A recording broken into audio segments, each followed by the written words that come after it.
Jeremy Lin was in full control of the Lakers' offense against the Celtics.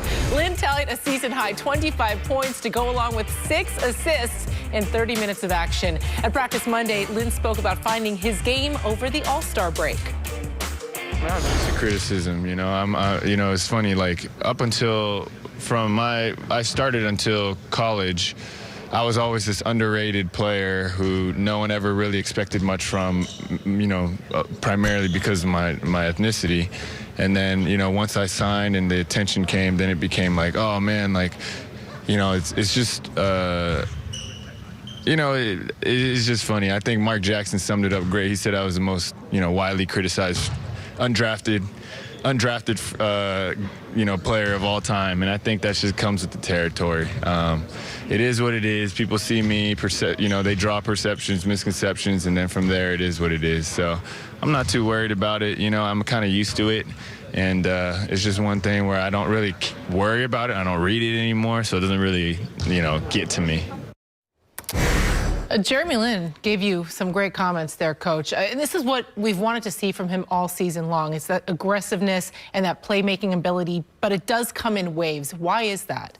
I think because at times he looks over his shoulder, and I know that sounds a little cliche-ish, but starting out with Kobe Bryant, he wasn't too sure how to fit in, and most players have that problem. But with me, I think that he is a player in this league. He proved that in New York, and with the Lakers, we've seen bits and pieces. But when he decides to be aggressive and push it in transition, and then aggressive coming off the pick and roll, he makes the defense react, and he is a ball-dominant guard. But what impressed me the most in his game versus Boston were the 6 assists and the only 1 turnover, plus his aggressiveness to have a season-high 25 points. If he could bottle that up, that would be the type of player that I think could really help this team. And really, quite frankly, how he played last night is how Byron and his staff has wanted him to play since day one. They're not holding him back. And then lastly, Mike, I'll add, I thought he did some good things defensively, and I know that pleased Coach. Yeah, he did. And he was one guy who the All-Star break really helped and assisted. He just needed to kind of get away, get himself centered, and get something in his head straight. And I think if you think about Jeremy Lin, Jamie, the best thing that he does is screen roll and getting guys shots at the rim. But on this team, he's asked to do some more things because they're also developing other younger players. Yeah. And so he's had to kind of adjust to that. But at times he's been able to do that and still do the screen roll. And then like Coach said, he still had a good assist-to-turnover ratio. So that's what you want to see, a little bit of everything from Jeremy and him feeling good. How do you think that he is able to kind of open that up and be effective? Be himself. Is it just go out there and don't be afraid to make a mistake. I mean, I've coached with Byron Scott.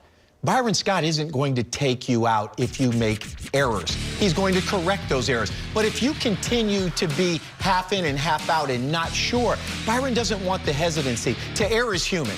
But to be able to play your game and get others involved, that's what they want. And I personally think when Jeremy gets engaged defensively, I see him much more aggressive on the offensive end. And as we know, defense has been the shortcoming of this Laker team for the past 2 years. So I would say to him, have confidence, be yourself. And, hey, if you're playing well, you're going to get starters minutes. If you're not playing well, Byron's going to put someone else in. Yeah.